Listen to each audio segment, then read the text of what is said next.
Hi అండి, welcome to NRK tutorials. నేను మీ నీరజ రామకృష్ణ అండి. మనం ఈరోజు ఒక రకమైన టీఎల్ఎం చూద్దాము. అదేంటంటే ప్రక్షేపక సాంకేతిక సాధనాలు అన్నట్టు.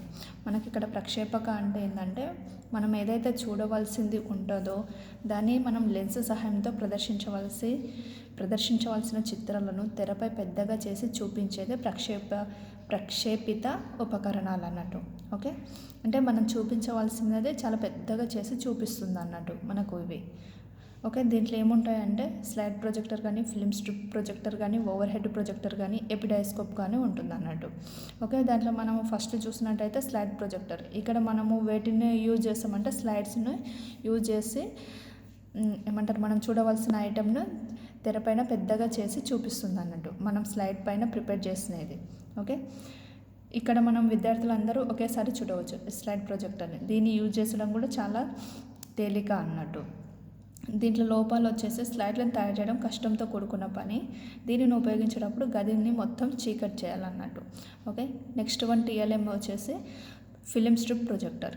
ఇది ఫిలిం స్ట్రిప్లను తెరపై పెద్దగా చేసి చూపించును. ఫిలిం స్ట్రిప్లను సెల్యులోజ్ ఎసిటేట్తో తయారు చేస్తారు. మనము ఫిలిం స్ట్రిప్లను వేటితో తయారు చేస్తారంటే సెల్యులోజ్ ఎసిటేట్తో తయారు చేస్తారన్నట్టు. ఈ ఫిలిం స్ట్రిప్లను మనకు ఎవరు అందిస్తున్నారంటే ఎన్సీఈఆర్టీ వాళ్ళు మన పాఠశాలకు అందిస్తున్నారు. ఓకే,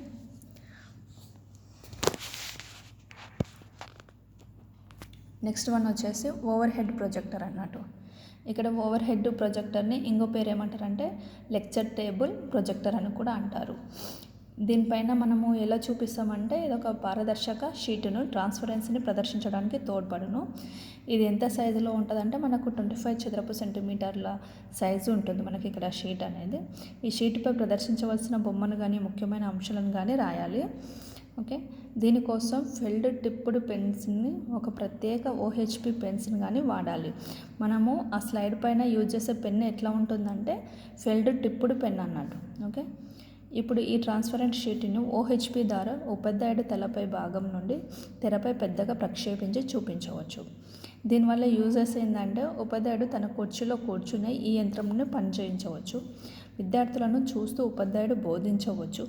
ఈ యంత్రంను పనిచేయించడానికి వేరే మనిషి అవసరం లేదు. ట్రాన్స్పరెన్సీ షీట్లను మార్చడం సులువు.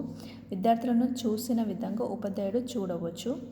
చిత్రంలోని ముఖ్యాంశాలను నీడిల్ లేక పెన్సిల్ సహాయంతో చూడవచ్చు. దీనిని ఉపయోగించేటప్పుడు గదిని చీకటి చేయాలి. ఇది మాత్రం దీంట్లో లోపం అన్నట్టు. ఓకే, నెక్స్ట్ టీఎల్ఎం వచ్చేసి మనకు ఎపిడైస్కోపు. మనం ఈ ఎపిడైస్కోప్ని యూజ్ చేసి పారదర్శక వస్తువులను, అపారదర్శక వస్తువులను చూపించే ప్రొజెక్టర్ అన్నట్టు. ఇది మనకు పారదర్శక వస్తువులను చూపించేటప్పుడు ఇది ఎపిస్కోపుగా, అపారదర్శక వస్తువులను చూపించేటప్పుడు డయాస్కోపుగా ఇది పనిచేస్తుందంట. ఓకే, నెక్స్ట్ దీంట్లో లాభాలు ఏంటంటే ప్రతి పాఠశాలలో మంచి బొమ్మలు, పట్టికలు, మ్యాపులు గల పుస్తకాలు, మ్యాగజైన్లు, స్టాంపులు, పటాలు, రేఖాచిత్రాలు అందుబాటులో ఉంటాయి. వాటిని పుస్తకం నుండి వేరు చేయకనే ఎపిడైస్కోప్ ద్వారా చూపించవచ్చు. అంటే మన బుక్కులలో చాలా డిఫరెంట్ రకాలైన బొమ్మలు ఉంటాయి కదండి, వాటిని మనం బుక్ నుంచి సపరేట్ చేయకుండానే ఈ పరికరాన్ని యూజ్ చేసి మనం పిల్లలకు చూపించవచ్చు అన్నట్టు. ఓకే, దీంట్లో ఏ వస్తువులను మనం పిల్లలకు చూపించవచ్చు అంటే చిన్న వస్తువులను కానీ, కీటకాలను కానీ, చిన్న పరిమాణంలో ఉన్న త్రిమితీయ వస్తువులను దీని ద్వారా తెరపై పెద్దగా చేసి ప్రదర్శించవచ్చు. మనము ఈ పరికరం పైన చిన్న చిన్న కీటకాలు లైక్ చీమలు, దోమలు అట్లాంటివి ఉంటాయి కదండి, వాటిని కూడా వీటిపైన పెడితే మనకు తెరపైన చాలా పెద్దగా కనిపిస్తుంది అన్నట్టు ఆ బొమ్మది. ఓకే, ఈ పారదర్శక షీట్లను, స్లైడ్లను కూడా చూపించవచ్చును. కానీ దీని ఖరీదు ఎక్కువ. ఉపయోగించేటప్పుడు గదిని మొత్తం చీకటిగా చేయాలి. దీనివల్ల మెయిన్ యూజ్ ఏంటంటే పారదర్శక, అపారదర్శక వస్తువు రెండింటిని కూడా మనము యూజ్ చేయొచ్చు అన్నట్టు ఎపిడైస్కోప్ ద్వారా.